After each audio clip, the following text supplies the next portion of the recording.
प्रिय दर्शकों, श्रीमन अस्पताल की तरफ से मैं डॉक्टर वीपी शर्मा आपका हार्दिक स्वागत करता हूं। हम श्रीमन अस्पताल की तरफ से एक नया प्रयास शुरू कर रहे हैं जिसमें हमारे माहिर डॉक्टर आपको इन बीमारियों के बारे में जानकारी देंगे तथा यह भी बताएंगे कि आप समय पर रहते हुए इन बीमारियों को कैसे पहचान सकते हैं और समय पर रहते ही इसका इलाज करा के एक लंबा निरोगी जीवन व्यतीत कर सकते हैं। दर्शकों नमस्कार। श्रीमन अस्पताल की खास पेशकश हेल्थ एंड वेलनेस में एक बार फिर से आप सभी का स्वागत है। आज हम कोरोना वायरस जो कि एक विश्वव्यापी समस्या बन चुकी है, पेंडेमिक बन चुकी है, इसके बारे में हम आगे की चर्चा करेंगे। पिछली बार हमने डॉक्टर आशुतोष धनुका जी से बातचीत करी थी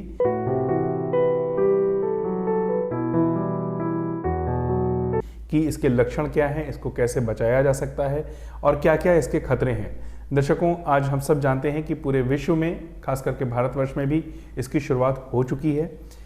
डॉक्टर साहब, सबसे पहले तो आपका स्वागत है, आपने समय निकाला। हम इस विषय में सबसे पहले, जब से अभी प्रधानमंत्री जी का भी राष्ट्र के नाम संदेश आया था, उन्होंने भी अपील करी है राष्ट्र के लोगों से। इस समय जो लक्षण थे वो तो आपने बताए थे डॉक्टर साहब।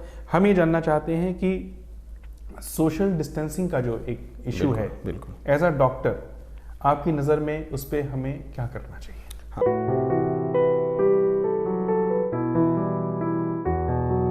देखिए, अब जो कोरोना वायरस को फैलने से बचाने के लिए जितनी भी चीज़ों के बारे में हम डिस्कस करते हैं, चाहे आप मास्क पे डिस्टेंस बात करें, खैर मास्क का रोल तो बहुत कम है, या हैंड सैनिटाइजेशन की करें, वो भी इम्पॉर्टेंट है, लेकिन वो भी सबसे क्रूशियल नहीं है। देखिए, आप कितना भी हैंड सैनिटाइज करें, कितना भी करें, लेकिन अगर आप लोगों से मिल रहे हैं तो पोटेंशियली एक वायरस है, वो कितनी जगहों पे हो सकता है आप इमेजिन भी नहीं कर सकते। आप कब तक हैंड सैनिटाइज करेंगे? तो ये नहीं है उसको नहीं करना है, but it has a limit. So ultimately what, जब एक चीज़ फैलने लगती है इस तरीके से, तो अल्टीमेटली जो आपको काम करेगी वो है सोशल डिस्टेंसिंग। अब सोशल डिस्टेंसिंग का मतलब क्या है कि हम हर इंसान दूसरे इंसान से दूरी पे हो जाए, ताकि हम में से किसी भी इंसान को इन्फेक्शन हो। हम नहीं जानते हम में से कौन कौन इन्फेक्शियस है, जिसको उससे जो फैलने का जो चक्कर है वायरस का, वो टूट जाए, तो वो आगे ना फैले। ये बेसिक कॉन्सेप्ट है सोशल डिस्टेंसिंग का। ये सोशल डिस्टेंसिंग चाइना ने इसी तरीके से कंट्रोल किया है। इटली के अंदर में अभी भी फैल रहा है, लेकिन अब सोशल डिस्टेंसिंग करने से वहाँ पे भी काफ़ी फ़र्क पड़ रहा है इन चीज़ों से। तो इसीलिए कल प्राइम मिनिस्टर ने भी बोला है कि हमें सोशल डिस्टेंसिंग इंप्लीमेंट करनी पड़ेगी, तो वो हमें करनी है। अब हमें करनी कैसे है वो? सबसे पहले चीज़ तो हमें ये समझनी पड़ेगी कि जो भी नॉन एसेंशियल चीज़ें हैं, जो भी, अगर आपका कोई व्यापार है, अनलेस आपका व्यापार एक डॉक्टरी के पेशे से संबंधित है, या आप पुलिस से, या बिल्कुल ज़रूरी सेवाएं हैं, दवाई की दुकान है, कोई किराने की दुकान है, उसको छोड़ के आप अगर कोई भी ऐसी चीज़ है जिसका नहीं है, तो आप अपना हित सोचते हुए और राष्ट्र का हित सोचते हुए उस काम को कृपया करके कम से कम करें या ना करें, क्योंकि हम जितना एक दूसरे से मिलेंगे उतना इन्फेक्शन फैलेगा जी। हाँ, और दूसरा, आप घर पे भी अपने रहते हैं, तो खास करके आपके अंदर जो बुजुर्ग लोग हैं, है ना, जो 60-65 वर्ष से ऊपर के लोग हैं, उनको तो काफ़ी रिस्क है। तो वो लोग तो कृपया करके बिल्कुल घर के बाहर ना आ जाएं। जहाँ तक हो सके कुछ दिन ये मॉर्निंग वॉक, लोगों से मिलना, ये सब चीज़ आप छोड़ दें, हैं। और अगर किसी को भी इन्फेक्शन होता है, खांसी होती है, अब देखिए, खांसी होती है तो खांसी कोरोना वायरस से है या खांसी किसी दूसरी चीज़ से, इसका अधिक महत्व नहीं है। हम कोरोना वायरस का जो टेस्ट होता है ये काफ़ी कॉस्टली होता है, गवर्नमेंट को बहुत पैसा लगता है। शायद इन्फेक्शन फैले तो गवर्नमेंट सब लोगों का ना कर पाए, ठीक है, ये कोई ज़रूरी नहीं है। पर देखिए, ज़्यादातर लोगों में कोरोना वायरस का इन्फेक्शन होगा तो उनमें जुकाम होगा, गला खराब होगा और अपने आप ठीक हो जाएगा। इनमें कुछ लोग होंगे जो सीरियस होंगे, जिनको डॉक्टर की सेवाएँ की जरूरत पड़ेगी। आप देख लीजिएगा, आने वाले समय में इसे करना भी पड़ेगा। अगर आपको जुकाम है तो प्लीज़ आप अपने आप को दुनिया से अलग कर लें। आप ये इन्फेक्शन अपने घर के लोगों को, अपने मित्रों को ना दें। हाँ, यहाँ पे एक जो रूटीन मास्क होता है, या अगर आप रुमाल कहें, कोई स्कार्फ कहें, तो आप वो पहन सकते हैं, ताकि आपसे खांसी हो तो दूसरों को ना जावे। आप अगर अपने आप से दूसरों को इन्फेक्शन स्प्रेड नहीं करेंगे, तभी ये चक्कर टूटेगा। कोरोना वायरस की है या नहीं है, इस चीज़ से उसका कोई फ़र्क नहीं पड़ता है। तो ये हमारा बेसिक कॉन्सेप्ट है सोशल डिस्टेंसिंग का। डॉक्टर साहब, एक आपने बुजुर्गों के लिए बता दिया, ये बच्चों के लिए कितना सोशल?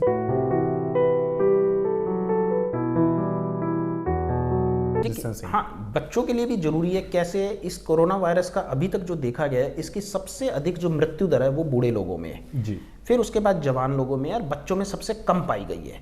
बट प्रॉब्लम क्या? प्रॉब्लम ये समझिए कि एक जिस व्यक्ति को आप जवान मानते हैं या बच्चा मानते हैं, उसमें रिस्क कम है, पर यही बच्चा जाकर के अपने दादा को इन्फेक्शन देगा, यही बच्चा अपने नाना को इन्फेक्शन देगा। तो हम सब लोग एक दूसरे के लिए, देखिए बात ये नहीं है कि मुझे कोरोना वायरस होगा तो क्या होगा, शायद मुझे होगा तो मोस्ट लाइकली कुछ नहीं होगा क्योंकि अधिकतर लोग ठीक हो जाएंगे, पर हम लोग उन लोगों के लिए खतरा बन जाएंगे जो लोग बीमार हैं, जो लोग रिस्क पे हैं। तो बात सिर्फ यहाँ पे ये, हमें इस चीज़ को ऐसा समझना पड़ेगा कि देखिए जैसे आप मान लीजिए आपको हार्ट की बीमारी है, आप स्मोकिंग करते हैं, कुछ कोलेस्ट्रॉल ज़्यादा है आपका, तो आप अपने लिए रिस्क है। यहाँ प्रॉब्लम दूसरी है, यहाँ हम सब एक दूसरे के लिए रिस्क है। तो ये किसी एक व्यक्ति के, किसी एक सरकार के करने से नहीं होगा, ये हम सबको समझना पड़ेगा कि अब ये जो महामारी है, जो पूरे विश्व में आज तक ऐसी महामारी पिछले 100 वर्षों में नहीं देखी, 1918 में हमने लास्ट बार देखी थी, ऐसी देखिए। तो इसमें सबसे इंपॉर्टेंट चीज़ जो है वो है हमारे अंदर एक सेंस ऑफ नेशनल यूनिटी होनी चाहिए। We have to stand up for each other. हमें हर व्यक्ति को दूसरे व्यक्ति के लिए खड़ा होना है, और वो खड़े होने का सब तरीका है कि एक दूसरे से दूर हो जाए। यही हमारा इस समय देश के अंदर हमारा सबसे परम कर्तव्य है। अगर हम इसको नहीं करेंगे तो ये इन्फेक्शन फैलेगा, अगर अधिक फैलेगा तो बीमार ज़्यादा होंगे। अब हमारे भारत में देखिए विकसित देशों की तरह हेल्थ केयर फैसिलिटीज़ उतनी ज़्यादा नहीं है।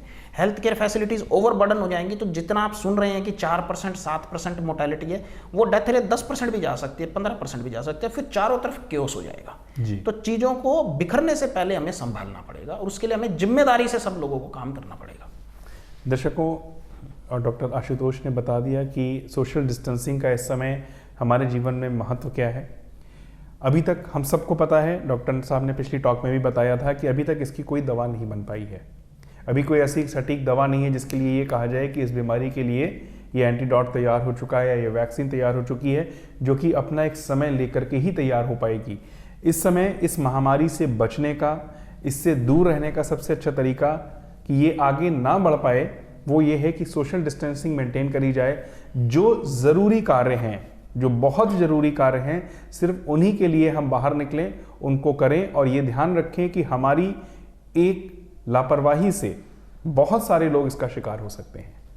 As a national responsibility, as a responsibility for entire human beings, we have to take care कि सोशल डिस्टेंसिंग का जो मेजर, जो रिक्वेस्ट गवर्नमेंट की तरफ से करी जा रही है, हम उसको अडॉप्ट करें। डॉक्टर साहब ने एक बहुत सुंदर बात, बहुत अच्छी बात बोली है कि खाली हैंड सैनिटाइजेशन करके या मास्क लगा करके इस बीमारी से नहीं बच सकते, क्योंकि ये ट्रांसमिशन से फैल रही है।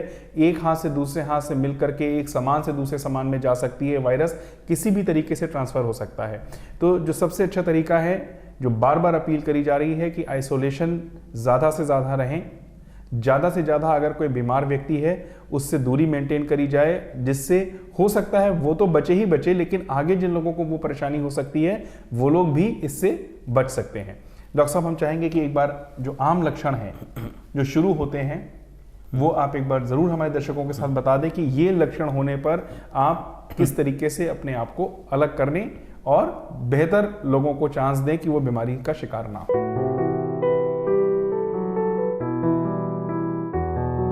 देखिए लक्षण इसके, जो आपके नॉर्मली कोई भी एक जुकाम खांसी होती है जी, तो फीवर आना है, गला खराब हो जाएगा, छींकें आएंगी, नाक बंद हो जाएंगी, लक्षण इस बीमारी के वही हैं। लक्षणों से आप नहीं पहचान सकते कि ये कोरोना वायरस है कि नहीं है जी। ये फर्क नहीं पड़ता। जब भी आपको हो तो आप ये ध्यान रखें कि आप अगर मान लीजिए आपको खांसी आ रही है, बलगम आ रही है, तो आप एक टिश्यू पेपर का इस्तेमाल करें जी। आप अपने फ्रीक्वेंटली हैंड सैनिटाइज रखें। आप एक रूटीन सर्जिकल मास्क या स्कार्फ पहन सकते हैं, जैसा कि हमने डिस्कस किया है जी। तो ये नहीं है। और जो टेस्ट की भी बात है, देखिए ये ज़रूरी है कि गवर्नमेंट आइडेंटिफाई करे जिनको कोरोना वायरस है और उनको आइसोलेट करे। पर मैं एक सवाल आप लोगों को सबसे पूछना चाहता हूँ कि कोरोना वायरस आपको नहीं है, मान लीजिए आपको कोई दूसरी खांसी है, तो क्या उस समय आपको दूसरों को नहीं बचाना चाहिए? ये तो हमें एक सबक सीखने का एक मौका मिला है, वो चीज़ जो एक बेसिक हाइजीन की प्रैक्टिस है जो हम बहुत टाइम से इग्नोर कर रहे थे जी। आने वाले टाइम पे अगर बीमारियां बढ़ती है, इन्फेक्शन बढ़ता है, तो शायद हम हर किसी का टेस्ट नहीं कर पाएंगे। This is not practical.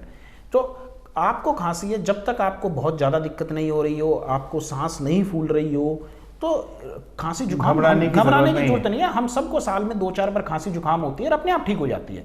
99.9% ये वायरल होती है, डॉक्टर से मिलने की भी आवश्यकता नहीं होती है। तो आप अपने आप को आइसोलेट कर ले।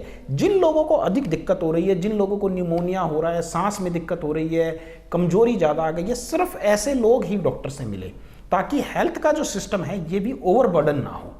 दर्शकों, डॉक्टर साहब ने एक बहुत अच्छी बात आपको बता दी बातचीत के सिलसिले में कि नॉर्मल खांसी जुकाम बुखार होना ये कोई बड़ी चीज़ नहीं है। ये जब भी मौसम बदलता है, जब भी वेदर चेंज आते हैं, ये चीज़ें होती हैं और हमें आम आदमी को साल में 2-3 बार डॉक्टर साहब ये बीमारियां होती ही हैं। बिल्कुल बिल्कुल। उसके आगे का जो लक्षण डॉक्टर साहब ने आपके साथ अभी दर्शकों को शेयर करा है कि आपको अगर सांस लेने में दिक्कत आना शुरू हो रही है, आपको बुखार बहुत तेज आ रहा हो, या आपके शरीर में कमजोरी अधिक आ गई हो, है ना, आप बेड से खड़े नहीं हो पा रहे हो, आपको लग रहा है कि आपकी दिक्कत ज़्यादा बढ़ रही है, तो आप डॉक्टर से मिले। ये 3-4 चीज़ें दर्शकों बहुत खास ध्यान देने वाली हैं। आपको सांस चढ़ रही हो, बुखार बहुत तेज हो गया हो, घबराहट हो रही हो, आपसे खड़ा ना हुआ जा रहा हो, ऐसे अगर कोई लक्षण आपको जुकाम बुखार खांसी नज़ले के साथ शुरू हो जाते हैं। जनरली क्या होता है कि डॉक्टर साहब भी इस बात से सहमत होंगे कि जब जुकाम खांसी बुखार होता है तो 1 दिन 2 दिन वो बहुत ज़्यादा एग्रेवेट होता है और तीसरे दिन से धीरे धीरे वो स्वतः अपने आप ही हमारी जो एंटीबॉडीज़ हैं उसको ऊपर काम करना शुरू करते हैं और हम धीरे धीरे रिकवर करना शुरू कर जाते हैं। लेकिन अगर वो रिकवरी नहीं हो रही है, सांसें फूल रही हैं, बुखार तेज़ हो रहा है, घबराहट हो रही है, कमज़ोरी आ रही है, तो तुरंत किसी अच्छे चिकित्सक से, एक्सपर्ट से सलाह करिए और उस बीमारी से आप बच सकते हैं। लेकिन सबसे पहले जो एक सोशल रिस्पॉन्सिबिलिटी, नेशनल रिस्पॉन्सिबिलिटी हमारी बन रही है, वैसे भी अगर हमें कोई बीमारी है तो हमें खुद ध्यान रखना चाहिए कि ये इन्फेक्शियस डिजीज़ होती है, खांसी जुकाम बुखार, ये दूसरे तक ना पहुंचे। इसके लिए जो भी इंस्ट्रक्शंस बार बार गवर्नमेंट की तरफ से दिए जा रहे हैं, श्रीमन अस्पताल जालंधर लगातार इस प्रयास में लगा हुआ है कि आपको सारी जानकारियां दी जाएं, आपको बताया जाए कि इससे आप कैसे बच सकते हैं। दर्शकों, हम उम्मीद करते हैं कि ये जो बातचीत है भले ही ये छोटी सी है, लेकिन आपको बेहतर दिशा देगी कि आप किस तरीके से इस बीमारी से खुद को और औरों को बचा सकते हैं। डॉक्टर धनुका, आपने टाइम निकाला, इसके लिए आपका बहुत बहुत धन्यवाद। Thank you.